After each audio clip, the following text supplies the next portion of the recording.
Hello, I'm John Brink and we are podcasting on the brink from northern British Columbia. A beautiful day in British Columbia, northern British Columbia in particular. Not much smoke now. We have had a fair amount of forest fires. Not very good, but here at least we have some rain and hopefully things will not get worse than they are already. We have a special podcast today. It is BC Forest Industry and Transition. Two special guests and John-Paul Wenger, welcome to the show, and then also Owen Miller. Now, John-Paul is the CEO of the Casley Development Corporation, and Owen Miller is the president of Deadwood Innovations. Tell me a little bit about your company and yourself, John. Sounds good. I've been in the role for just over a year now, a year and a few weeks. My background is a professional forester, and I've about 24 years as a professional forester. If I call you John, JP's fine. Huh? Yeah, JP. JP is yeah, that's fine. That's good. Just want to make sure, Yeah, it's one of those hyphenated names that never know which one. Yeah, just want to make sure. No, sounds good. And so I came over to Casley. My background primarily was managing with the private sector for 12 years. I worked for the government for 10. And then with Casley Development Corporation, we are the economic arm of Casley-Wet'en, the First Nation band. Now let me interrupt for a little bit. Just for our guests all around the world here, an RPF is a registered professional forester. That's correct. Right, those are the ones that are classified and qualified to manage the forest and make interpretations, obviously on behalf of their clients as to what to do, how to do it, and all the other kind of things. That's correct, yes. And then Casley is tell us a little bit about the company that you are the CEO of. So the Casley band is located adjacent to Fort St. James, two communities. Okay. We're located about an hour, 45 minutes from Prince George. Okay. In central BC. The Development Corporation has a number of entities that are located primarily within Fort St. James. So we have a grocery store. We also have a Cara Food and Fuel is a gas station.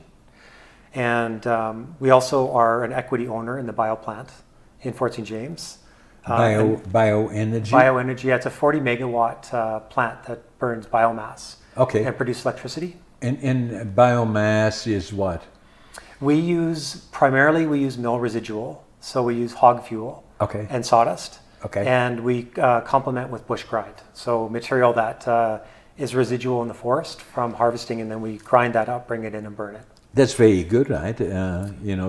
Because there have been a lot of complaints about there's too much left behind in the bush. That's right, and so we're reducing CO2 emissions as the bioplant burns at a higher temperature. So your CO2 emissions are slightly different than it is when you burn residual slash in the bush. Okay, that's right. And bioenergy, you said up to 40. It's a 40 megawatt plant. What does that mean, 40 megawatt, in terms of how would you kind of describe it to That's somebody? That's a good question. I'm definitely not an expert. I know, but approximately. What it could... a city? A small city? Or? I would think less than a small city. I mean, Owen, would you know a conversion to, like, what would it power in Fort St. James? They're a little bit smaller units than the ones in the pulp mill here in town, yeah. But so it's enough, a 40 megawatt turbogen could run a fairly large industrial plant on its own. Wow. Yeah, about the size of a pulp mill. Yeah. Okay, and so and did I say it right? The name of the is, how do you say Casley? Do I say it the wrong way? It's close. I say Casley. Casley? That's right. Okay, yes. So sorry about that. Yeah. And then we also have a couple different forest licenses. We have a woodland tenure, which is an area-based license, and we also have a replaceable forest license that was awarded 6-7 months ago. Yeah. And so combined, we're about 300 and Say close to, say close to 400,000 cubic meters a year. Yeah. 350,000 cubic meters a year. And so we have companies that house those forest licenses. Now, Casley is the nation that was non-ceded in the region of Fort St. James. That's correct, yeah. So the traditional territory encompasses north of Fort St. James, south of Fort St. James towards Vanderhoof, Okay. and into Prince George area as well. So All it's a right. fairly large, you could take almost Vancouver Island and Right. plop it within the territory. It's a large traditional So territory. where we are podcasting from is the not seceded Clayton That's correct. Nation, and this is their traditional area. So that would be right up against the Casley area. That's correct, yeah. Yeah. So the Casley is part of the Karasakani Right. Nation. In which And that expands from Prince George, Vanderhoof, all the way up past Takla and over towards Burns Lake. yeah. So it's a larger area. Okay.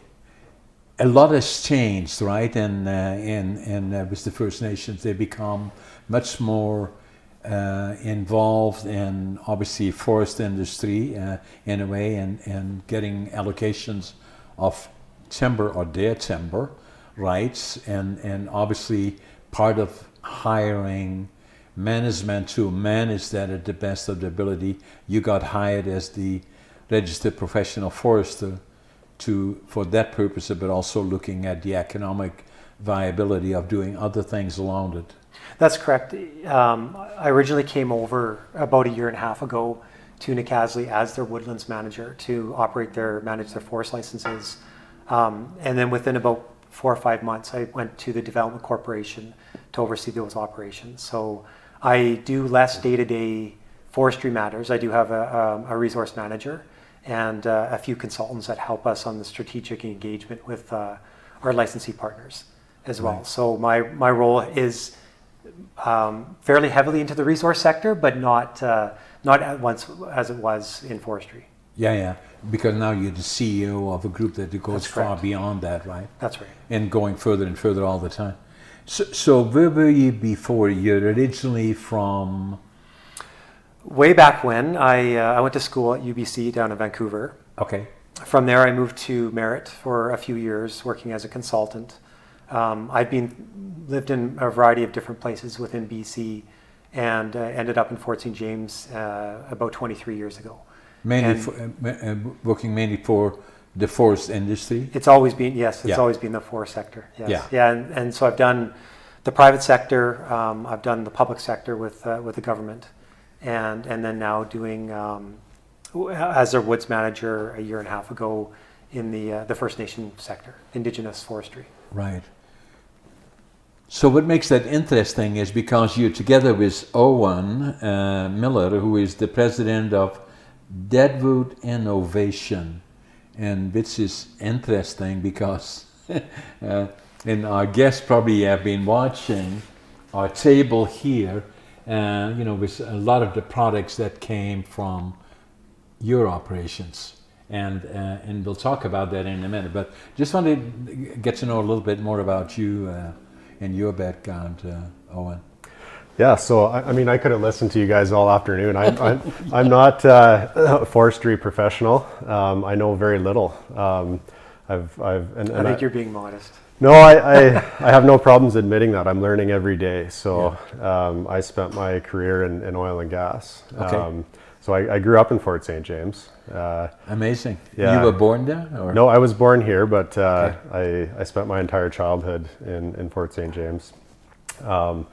My great-grandfather, my grandfather, and my father, they worked in forestry. So I was the first one, I think, in that lineage there to do something different with my career to start, I guess.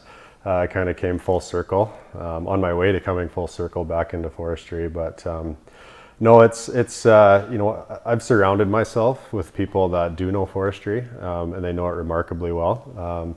People like my partner in JP, and I've got a partner in Deadwood Innovations who owns a logging company in the community. And I get educated every day. And it's interesting because my experience in oil and gas, it gives me a very unique perspective on what's happening. I haven't come across it anyways, but you don't often see people going from the energy sector or oil and gas into forestry. Usually it's the other way around, right? Yeah. So, some of my experiences actually I worked at the oil refinery here in town. That's where I started my career for 5 years. And then I went to Alberta. Is that Husky? That was Husky. Yeah, by the PG sawmill. Yeah, it's Tidewater now. Tidewater and Tidewater Renewables is doing a project there. Okay. So I spent 5 years there, and then I went into Alberta in 2012 for a major project, and it was a greenfield project. Was that by the big town, but how you call it there, the oil sands? It's in the oil sands, yeah. Right. Yeah, so I spent a little bit of time in Calgary and then a lot of time in northern Alberta on the project, and it was greenfield, so everything from the pilings to all the equipment and through the construction phase and the commissioning and startup and ramp up, and I was there for about 10 years. Yeah. Primarily in operations roles. Right. And the latter part of my tenure there, I was in leadership and management positions, and right. It was during that time when the concept of Deadwood Innovations, the original concept, actually, that was my grandfather's. So he was a GM for it was formerly known as the BC Resources Investment Corporation, Okay. BRIC. Brick, and Northwood was not a success story, actually. No, Brick wasn't. No. But they Your had. grandfather was, obviously. Yeah, we'll say that. Yeah, but yeah. Brick was, without getting into politics, but the government of the day felt they should be operating, and then they sold all shares, and the company went kind of. Yeah, I guess because they had mines and sawmills, Yeah. and so the sawmill, I think he was the plant manager at, was Plateau. Yeah. And it wasn't while he was there, but he was also with Northwood Pulp and Timber for a while. Yeah. When the story goes, he's not around anymore. He passed away in 1980, so I never actually did get to meet him, unfortunately. But unfortunately, yeah. so the story goes, he's seen a loader run over a 2x4 in the yard, and it crushed it up. And he thought, well, there's got to be a way we can put that back together and sell it. And so he mentioned that to my dad when he was a young man, and so many years went by where it was just a conversation around a dinner table, I suppose. And my dad actually did a little bit of preliminary conceptual engineering in the 80s, and then again in the late 90s.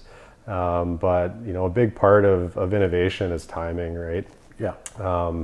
And you could have an amazing solution, but what's the problem, right? And I think it just wasn't the right timing for a long time, especially in BC forestry when the pine beetle started to roll through. And this is part of my education, right? That I'm learning is it was all about volume and harvesting that fiber before Right. it decayed to the point where it was of no value, and it couldn't Right. even be loaded onto a truck.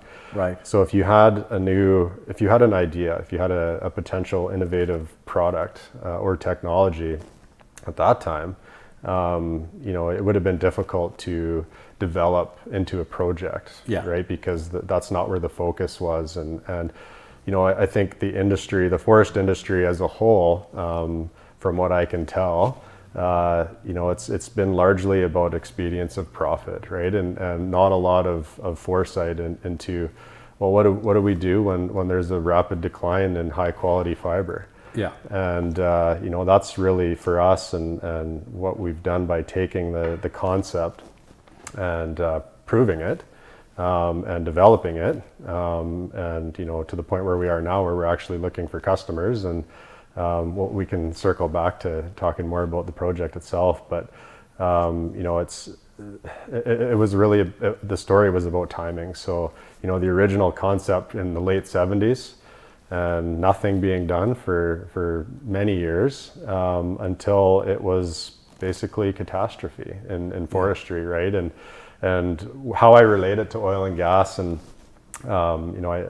depending on the audience, and I talk about this quite frequently, right? When you look at what happened in the Alberta oil industry, with low cost production and high quality crude in decline through the 80s and the 90s.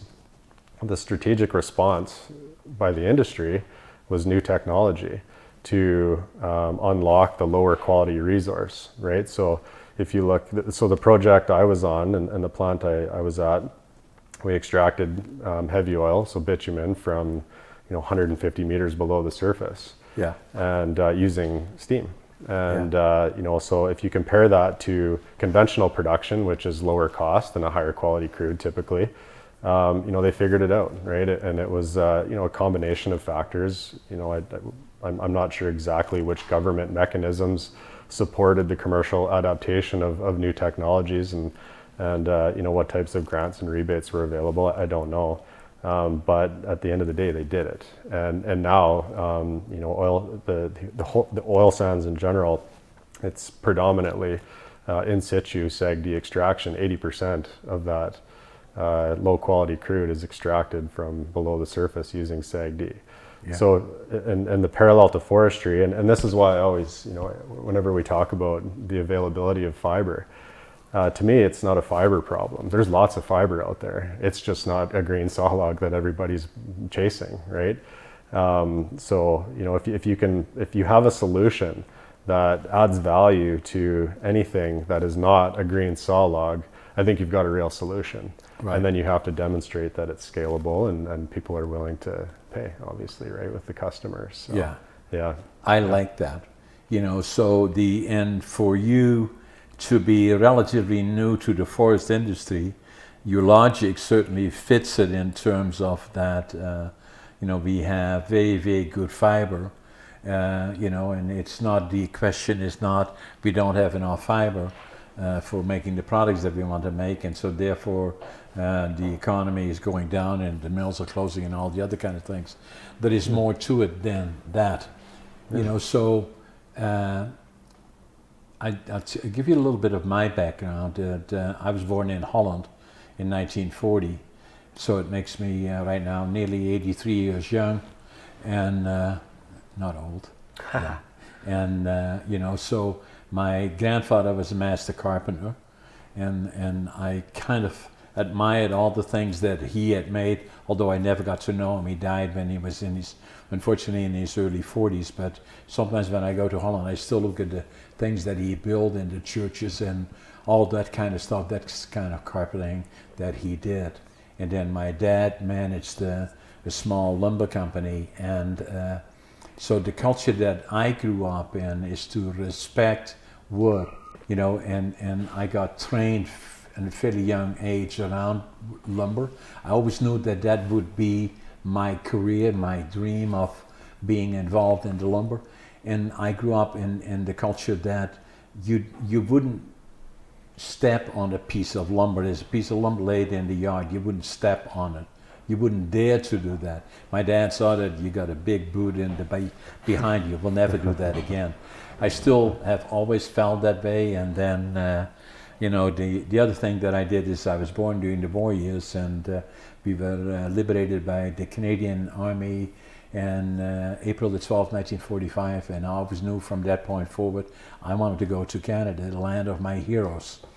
And, but it took me till I was 24 before I already had a career in the forest industry, actually, that I decided to go with the dream of building my own lumber mill.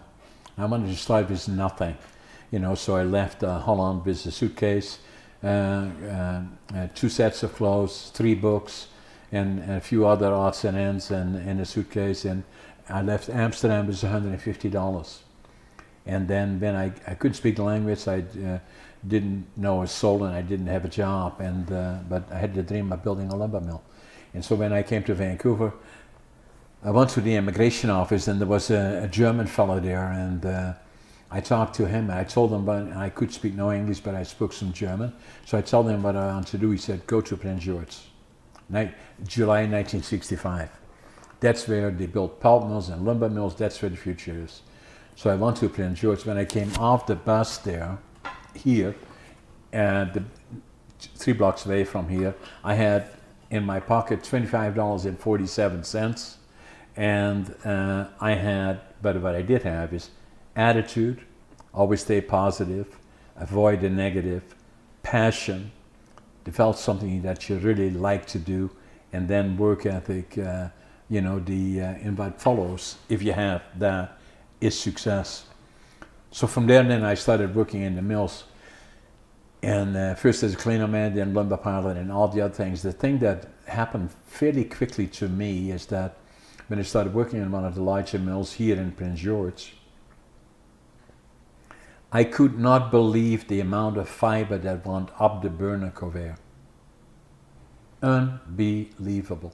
And this absolutely amazing fiber that coming from Holland, where we had a lot of the lumber that was imported from Central Europe or from Sweden, Russia, mainly from Sweden. Very similar to that high quality, beautiful, beautiful fiber.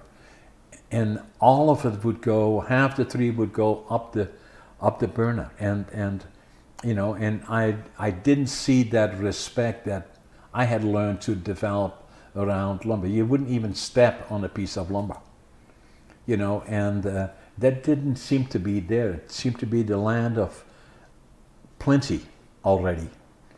And then it took me a number of years, so I was a cleanup man. Very quickly I became a lumber piler, got promoted to a lumber piler, green chain foreman, and then fairly quickly to a supervisor of a sawmill shift, and then I became, within 2 years, I was the superintendent of the mill, one of the largest mills here. That didn't go fast enough for me. So then I wanted to buy a mill or find a mill, and I got an offer to become a general manager of a sawmill, and I would get 1/3 of the ownership if I stayed with them for 5 years. It was in Watson Lake, Yukon. Watson Lake Lumber. So I was there for 5 years, bought the motel I was staying in, bought a lot of property there, and all that other thing. I still have your property up in Watson my Lake? book. And have you read my book? No, not yet. Okay, I will give you a copy of my books. This one here, Against All Odds, is it's not about hurrah, hurrah, John. Just the opposite. In spite of it all, but if you stay with it and stay the course, never give up, fall down, stuff yourself up, get back at it again. But you can do, and how you can still succeed and be, So in any event, so after 5 years, I left there in the Yukon, gave it all away for $1. It's all in my book, and then came back to Prince George. Again, started driving forklift trucks. Very quickly, I became a cost accountant for one of the larger mills, and then sales manager. And then in 1975, this comes to your point, is I wrote a proposal for starting a mill. But I knew already all the timber was committed. I didn't have the money to buy a mill. I didn't have really any money, but I had an idea and a concept. So I wrote a business plan.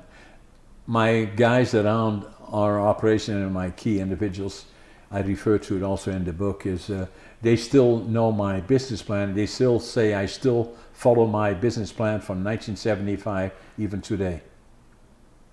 And it's still very much the same approach to my business.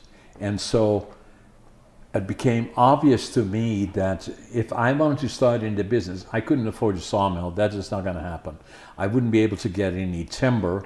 That was fairly clear. So I had to find a source of fiber that was available and nobody else was using it. Follows, what you guys are talking about. And I found that low-grade lumber, rejects or economy dimension, the lowest quality, had a difficult time to find a market. Now, a lot of people had tried to buy the longer length and buy the width economy and then cut it up and then make other lengths out of it, viable lengths, 2 before 8 foot, whatever it was, out of it. The problem was, even then, there were too many short pieces. and they could do nothing with it. And so I, in 1975, introduced the concept of finger jointing. I'd seen it in Europe. Nobody was doing it here, other than some people that were doing moldings, but only to a very minor area. I wanted to take finger jointing and finger joint dimension lumber to make studs.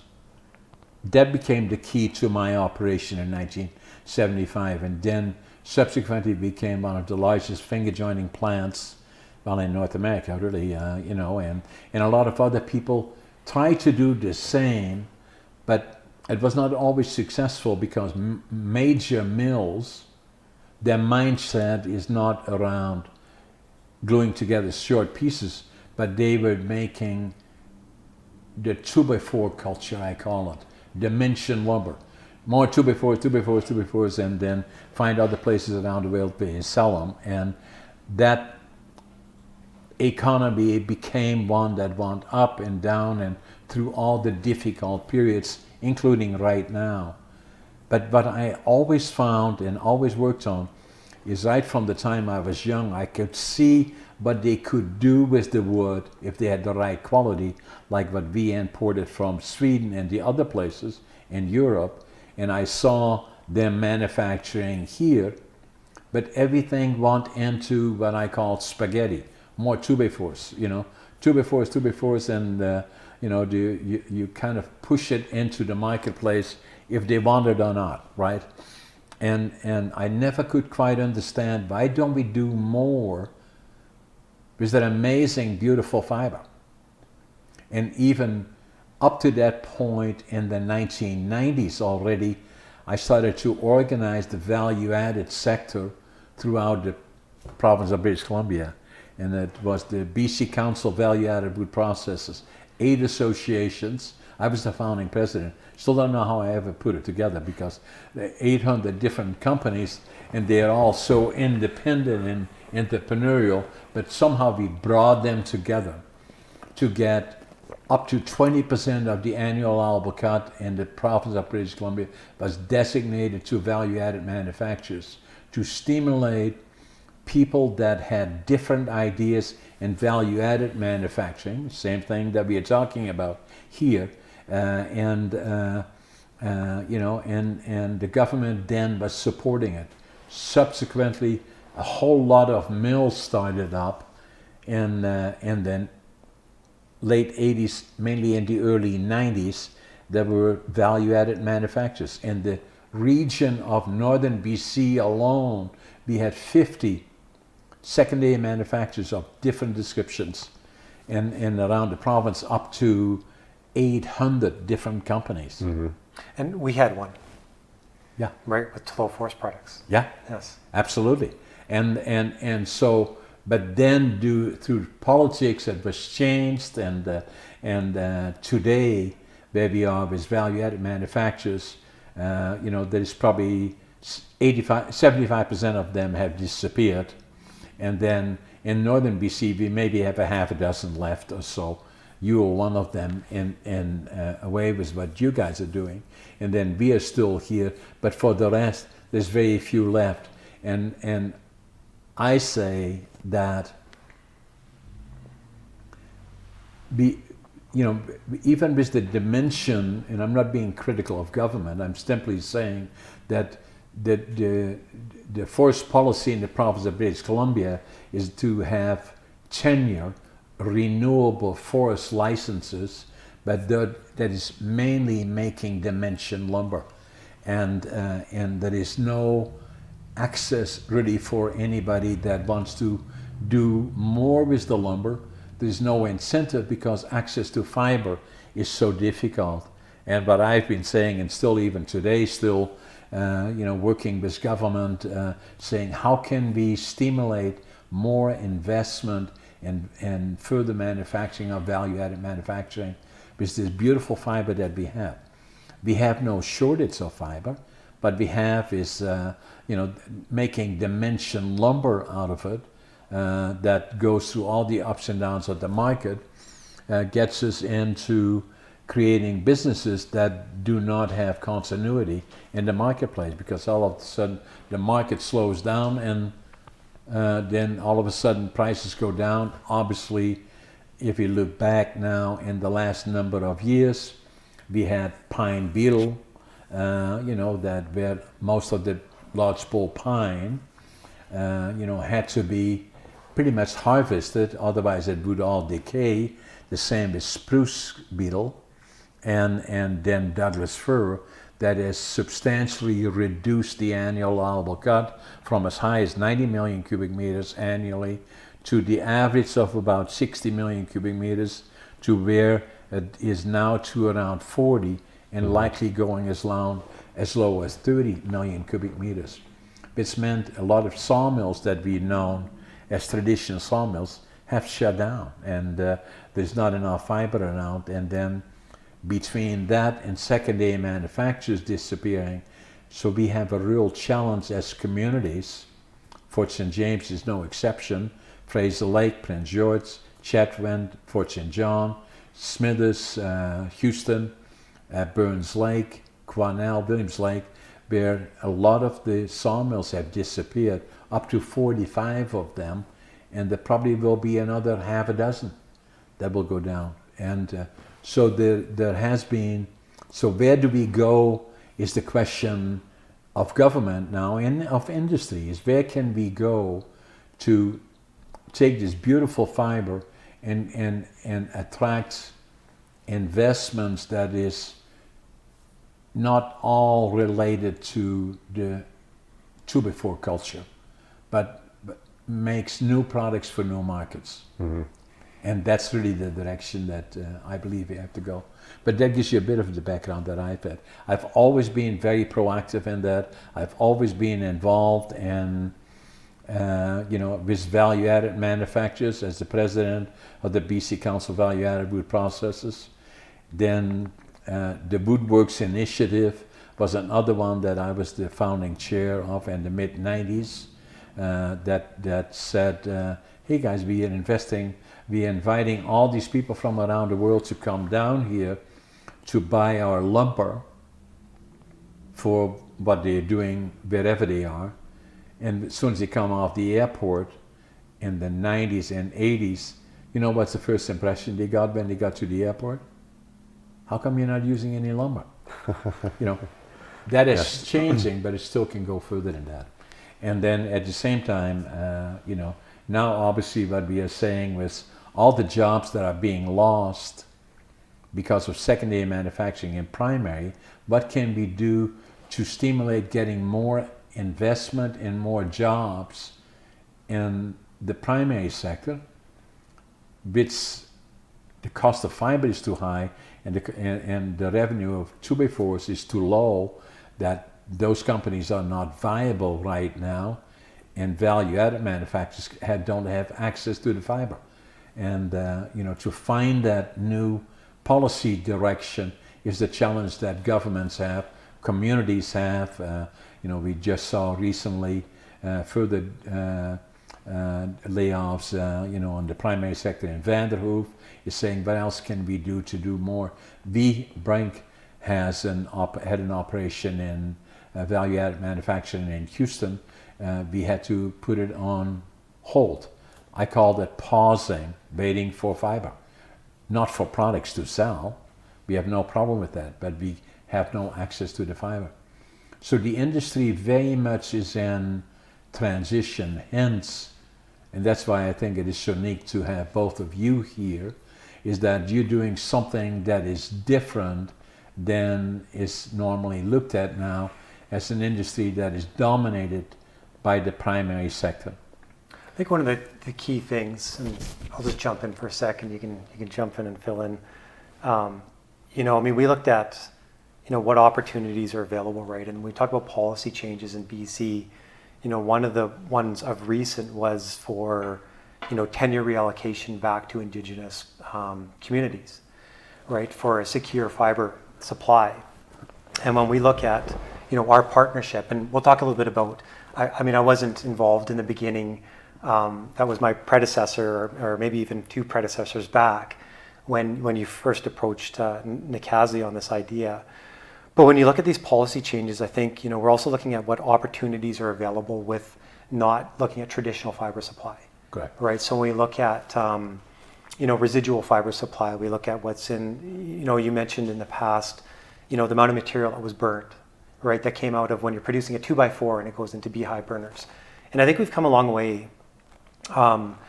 When you look at what's left, there's not a lot left anymore, right? I mean, we use material like hog and sawdust, and we burn it in plants. We also use sawdust for pellet production. Pellets. For secondary, right? Yeah. And when we looked at our opportunity, it's not built on really having to have a secure fiber supply. As we're looking at, problem forest types, we're looking at deciduous forest types. But through the partnership we have as well, there is a secure fiber supply that we need. And maybe Owen, you can maybe talk about that partnership and how it formed. And there's a lot to talk about. Yeah. And the question you posed was, where do we go from here? Right. So we'll come back to that, because that's really, we're trying to drive that direction, even Right. as a very small forestry startup out of Fort St. James. The partnership that we have with Casley, during the proof of concept. So when we had this idea, and we were making very preliminary, crude samples, there was no doubt on what our next step was. And a large part of that, I think, is because we were locals, and the going to have conversations with Casley was that next step for us. And even there was a lot of risk, for both parties at that point, because we just, we had some samples, and we hadn't really demonstrated anything other than that the idea might work. But the first step we took was, we had some conversations with a community elder, and essentially got permission to go and talk to chief and council. And for us, it wasn't going in there in suits and ties and putting samples on the table and telling them, hey, this is what we got and this is what you should do. It was, we went in listening and tried to get a better understanding, and where the community wanted to go, and just get a better understanding, and then slowly built that relationship. And that relationship didn't just start with us. It was our fathers and our grandfathers, and so there was a few generations of trust there, and so it provided a good platform to form a partnership with Casley. You'd be hard pressed to go and find other bands or nations that were partnered at the equity level with a startup. Generally it's in larger projects and where there's a quick return on investment, right? So, you have to give a lot of credit to the not just chief and council, but the Development Corp board and the community members that have been supporting us throughout our whole journey, through the piloting and the R&D. And it's kind of funny too, right? Because we're this little secret operation going on in the old Tolo facility, and not a lot of people know about it. So we get a lot of questions and a lot of interest, but the folks that have been involved in our project, they deserve a lot of credit too, because we were doing the pilot plant, we were building the pilot, procuring all the equipment and constructing the plant through COVID, which is challenging when you're working for a large firm, let alone as a startup with very limited resources, right? Sure. So, a lot of them went out of their way, and they had day jobs and businesses, and they'd come down after hours and help us get things done. And so it's been great, the support that we've had in the community. So, we have the right partners in Casley, and we are, piloting in the right place. And it is very much our intention to develop the first commercial facility with Casley in the facility we're in right now. Yeah. But about the where do we go from here? So I don't know if we'd have enough time to talk about this. So it's kind of interesting because we are part of that building as well. We have a lot of our equipment is in there. Yeah, we've been working around it, John. It's, that's a whole other conversation. Yeah, I've stared at it a lot, wondering, what are we gonna do here? Yeah, but anyways, maybe after the podcast we'll talk about that. Yeah. So, that I wanted to talk about value add because Yeah. I hear that all the time, and jumping in and learning about forestry, it's like it's jargon, right? It's every conversation, whether it's political or industry. I hear it a lot, and trying to understand what the heck that means. It's hard to get a concrete definition, and this isn't me actually. This came from Jason Fisher, somebody I consider a mentor. He works for MNP here in town. Jason said that to me. Said, "Well, value add has to be margin add, right?" And I think there's a lot of examples where it isn't. The term is thrown around loosely. There's been recent examples of firms that have gone bankrupt in that space, in the value add space. There's probably a lot of factors, but a big factor would be not adding enough margin. And so what we're looking at doing here in targeting non-sawlog, non-green healthy sawlog feedstock is it provides an opportunity to add margin, right? Okay, now we should focus on, you're talking about this now? Yeah, Just to kind of point it out. Yeah. So there's different examples here. So there's a bit of a story, a bit of a journey here. Okay. So this is the product that we originally had started developing with the concept. Just heavy. That's a dense piece. Yeah.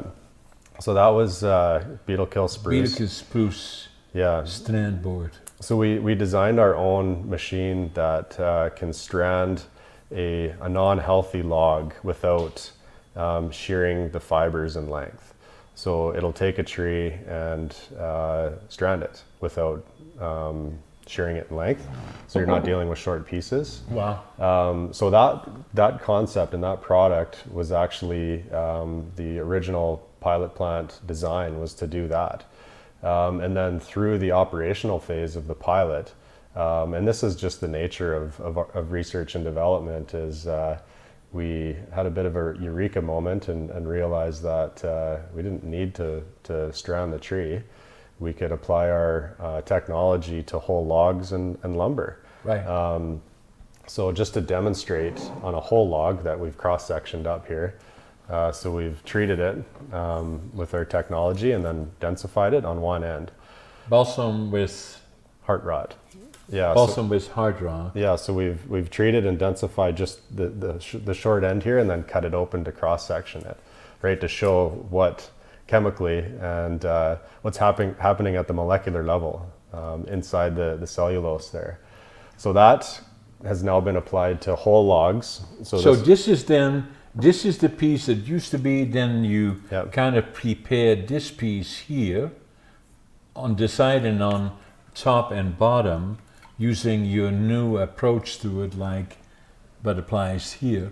Yeah, so our technology, we used pressure, temperature, and chemistry. Right. And then applying that process to whole logs does this. So this was an aspen tree that we've densified. Just the whole log. Yeah, so that's about a 35% reduction in volume down to a cant.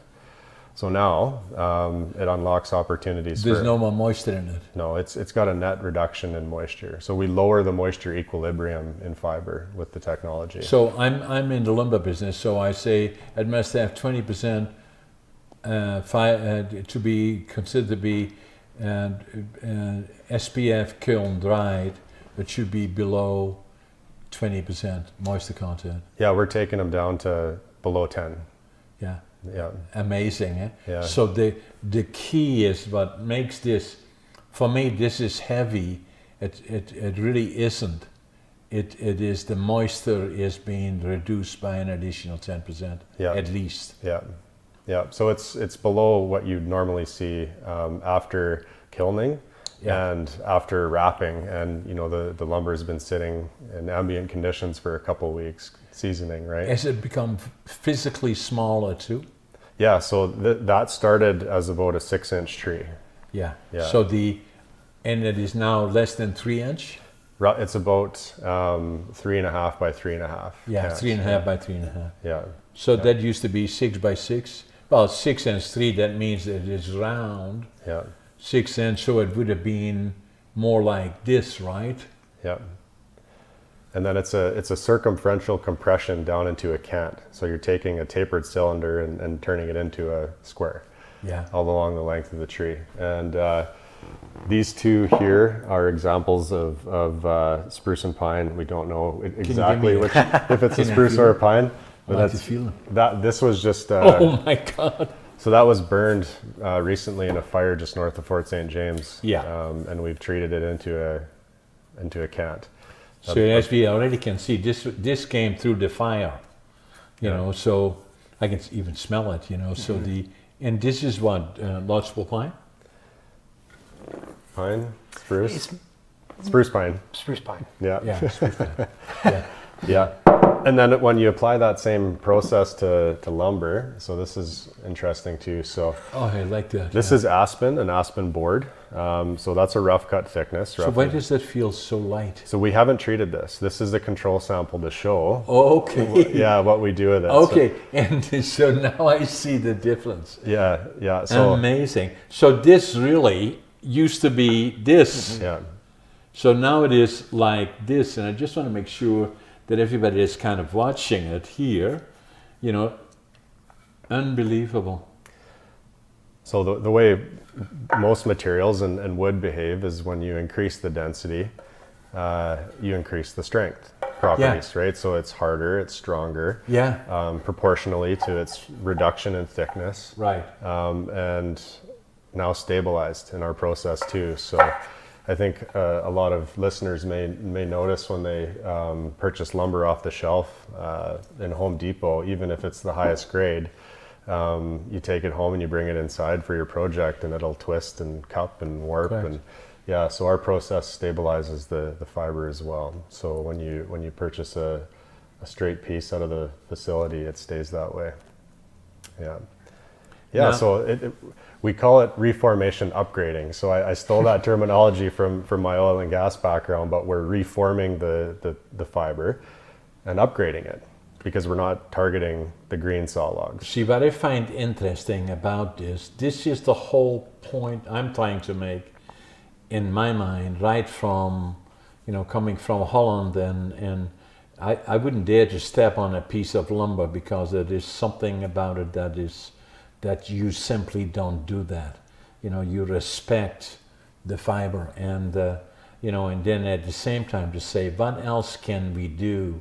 And to see something like this that took different technology but used the fiber to go in a whole different direction is something that I believe that's precisely what we should be looking at, not only for this purpose, but also what else can we do with our fiber to add more social and economic value to this precious resource that we are blessed to have, you know, in this amazing province. Yeah, absolutely. And you know, one of the things that when we say we don't, like, I don't see this as a forestry problem right now. No. That's for JP and my partner to worry about is how to fiber the facility. But you know, in looking at this as an engineering problem and a business problem, it just opens up the creative possibilities on what you can do with lignin and cellulose, right? And this one, we made specially for you, John. I right? know, I think it is so neat. I love it. Yes. You know, because what we have here is that a lot of my business is related to finger joining, where we take shorter pieces for the people that are watching us. Is they take finger joint, and we take the small pieces that maybe this long, like in this case, the actual joint is right here, and we insert glue, environmentally friendly glue, PVAs or polyvinyl acetane, and then we glue it together, and then it stabilizes the wood to the extent that if we use it in compression with studs, you know, where the pressure is on the top, then if they're using studs for that, then the problem that they have in the marketplace a lot of times is that if it is spruce, which comes from spruce pine fir from this region, or in the United States, southern yellow pine, tend to be very small but very tight, lots of twist, lots of crook. That was one of the problems they are dealing with. And then when I started finger jointing, we used the shorter pieces, the blocks, trim blocks, and then we glued them together. That stabilized the piece, where we normally say if they bought a package of studs, 2x4 8-foot studs or some trim, and you looked in the building materials store, then you would see that people had gone through it and at least 20% of it was thrown out because it was crooked. Mm-hmm. The finger joint may have up to 5 different joints in 8 foot, but it was stable. So we created that kind of a business that we became kind of the experts in, but this goes again, same concept in terms of the finger joint, but it goes further than that, because now what you did, for the purpose of our meeting here, you took this piece of finger joint, which is 1.5 by 3.5 likely, and what you did is saying, okay, I'm going to take that piece finger jointed, and then I take the same piece, the joint is here, and then put it through. So yeah, we put it through our process and applied pressure and temperature and the right conditions with chemistry, and we reduced the thickness, increasing the density. To about 1 inch. To about 1 inch. Yeah. Nearly so now, 1 inch. Yeah, so typically, conventionally in finger joint, your glued joint is stronger than the fiber. Correct. Correct? Correct. So now, if you're able to increase the strength of the fiber, you can have your fiber at the same strength or better as your glued joint. Exactly. So now, instead of using them just for this, you can use them as structural. Like that. Yeah. Yeah. Now there is some finger joint you use structural, but then you would use different glues. But what I usually say, just for the record, just to make sure, respectfully, but I always say the finger joint is stronger than the average defect allowed in the piece. So right. If you wanted to break it, it likely would not break here. It'd be broke if there was a knot here. It would break there before it breaks at the finger joint. But it's amazing. And then this structurally, for all intents and purposes, this piece, correct me if I'm wrong here, that now looks like this, has the same strength or more strength than this.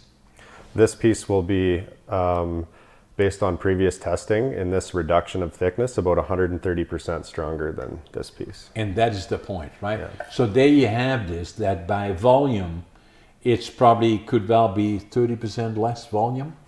That's 20% less. 20% less. Yeah. So you take 20%, could take as much as 20% less volume, but 30% stronger. 130% stronger. 130% Yeah. stronger. Then that's very, very interesting. So. And stable, and it's it's stable so because it's no twist, no crook. Yeah. Yeah. So it is, for all intents and purposes, is.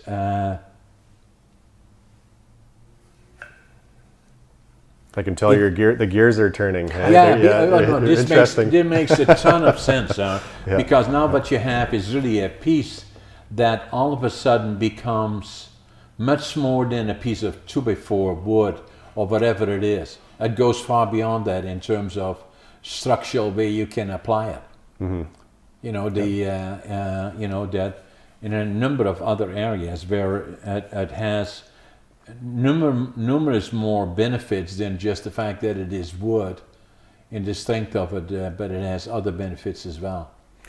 Yeah, and when we started, it was where are we solving problems? Are we solving problems in forestry? Are we solving problems for customers? And conventionally, when you're in the world of entrepreneurship, and you may read about this with tech startups, it's all about solving problems for the customers. But we started at the other end and looking to solve problems in forestry, whether it was with unlocking possibilities for underutilized species like aspen, chasing and adding more value to SPF that isn't going for primary breakdown, And then, as we've developed the products through R&D, it's become apparent that they will actually solve problems in particular use cases, right? And for some customers, and in the structural use cases, they need perfectly straight, perfectly true, strong components for wall systems, flooring systems, etc. But far beyond that, like in anything where it applies to structural, that if you know that that the piece will not warp or no twist, it will remain in the same position that it was from the beginning, that opens numerous of doors in other areas. Yeah. So they, so did you guys develop this concept, or was something that was? I don't want to ask too many questions. That's okay. Yeah, we appreciate that. So we've taken old concepts, old ideas. As we were doing some background research on patents and technologies, and everything's been tried with. I shouldn't say everything. There's been a lot of interesting. At least patents filed in forestry with wood products, and not just here in Canada, but over in Europe as well, and I think the Northern Europeans or the Scandinavian countries are they're leaders with commercialization of new technologies. But so we've, it's a combination of old ideas and there was, it's been a journey. So we did combine old concepts into a new novel technology. Were you able to patent it? It's filed, yeah. We've got multiple filings. Yeah, and that's it's interesting. It's a bit of a game with the efforts that are required to protect your IP. There's a whole IP strategy review underway and at a provincial level, and there's a lot of support, I think, for that. We've had a very robust circle of trust around us that's helped us with not just the development but the protection of anything that we've developed at the pilot. But ultimately, as far as the business plan goes, we will look to license that technology to licensees, and whether it's for upgrading the lumber or upgrading logs into different for different customers. But yeah, we did. That was a fairly long way to answer that question, but it underpins your business development, right? How do you monetize your innovation? Exactly. Right. Yeah. And we don't want to be a charity, but at the same time, it's challenging in forestry. It's not just, I think being a startup in any sector is challenging, but in forestry in particular, I know very all about challenging. It's in my book. Yeah. So that where this young fella coming from Holland, which is $25.47, and the dream to build a mill, and trying to find ways of how can I do it, go all the way up to the Yukon, to Watson Lake. Man, there's a mill there, but those guys that owned the mill had different ideas than I had, and I had to leave there, give it all away for $1, then come back to Prince George, start over again, and then putting together my business plan for what I thought was unique, and saying, there must be a way here of gluing these things together. So how it all came about is that was part of my business plan. If I knew what to do with the short pieces, then I could remand low-grade lumber. And probably up to then, 10% of the volume produced of lumber mills, was economy or rejects. And I knew if I could upgrade that section of wood, then I had a business that was unique. But I couldn't patent it because, so then I had no money, so I made the business proposal, dropped it off at every bank in town, got turned down by everyone, and then I had two candidates that every time I would go back down there and modified my business plan slightly here, slightly there, what I was looking for is $25,000 to start a mill. And then again, that one day I went again to the Royal Bank and showed it again to the loan officer, and and I wanted to make sure I was not a pain. I was doing something structurally to my proposal, and he said, "Okay, let me talk to John Beams. He's the manager of the bank, Royal Bank on Victoria Street." The head office then, or the senior manager, was at the corner office on the downstairs, not on the second floor, and I was sitting there and waiting, and then these were little divisions subdivided by little walls. So he must have been 6 further away, and all and then all of a sudden I heard, "Give him the money, give him the money," and that started Brink Forest Product. $25,000. I said, "Oh my God, what do I do now?" And then I had to find, how about the finger joiner? So I found one in Warroad, Minnesota, by Marvin Windows. There's Warroad, Minnesota. So I called him and he said, "Okay, yeah, I'd be interested, get a good deal on it. $10,000, $12,000, I forget now what it was, very cheap." And so I flew into Winnipeg, and then I want to, then you go across the border, and then you drive to Warroad. Don't drive too far, because that's where it goes off the end. That's the end of the world, So you had to stop there. There was this big window plant. So, and I talked to the guy. I said, "Oh, he said they're in that area." I kind of looked. They're sitting there. I don't know where. So I crawled all through that and over and above, and there was the finger joiner. And so I bought it from them. I sent it to Prince George. We kind of got it all set up and started to glue. That was the winter of 1975. There was nobody else doing it in Canada. There were not even any rules for it or grading rules for it. And I'm going to write a book about that alone. They've tried everything possible for me not to be able to finger joint in Canada. And then I didn't want to use urea I didn't want to use toxic glues. So I wanted to use the PVAs and polyvinyl acetate for 2 reasons. One was that the other one was dark glue, didn't look good on it, and and then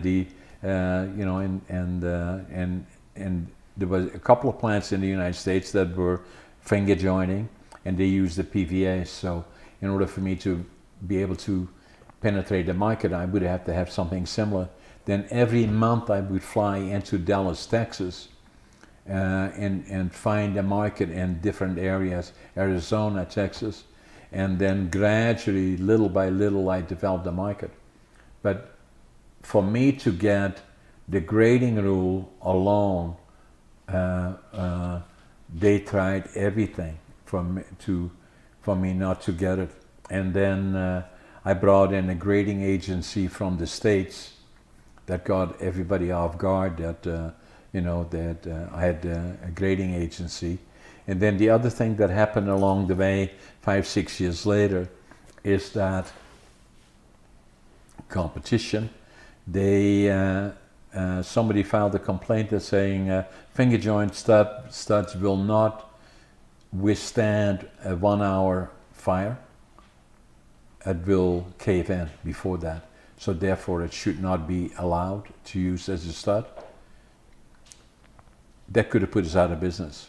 And it was clearly done by solid lumber manufacturers, somebody in the States or here, whatever. And so I did the other thing that normal people don't do. I did my own testing, not self, but I hired a qualified firm to test our studs.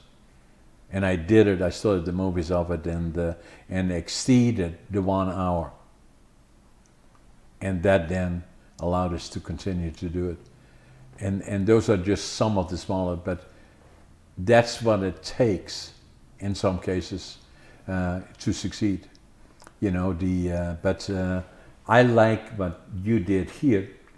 The question is that can it be done on a more of a mass production, more volume, and you believe that is so. Yep. And then from there and then to protect it, and I would believe is very, very important. But I see huge potential for that.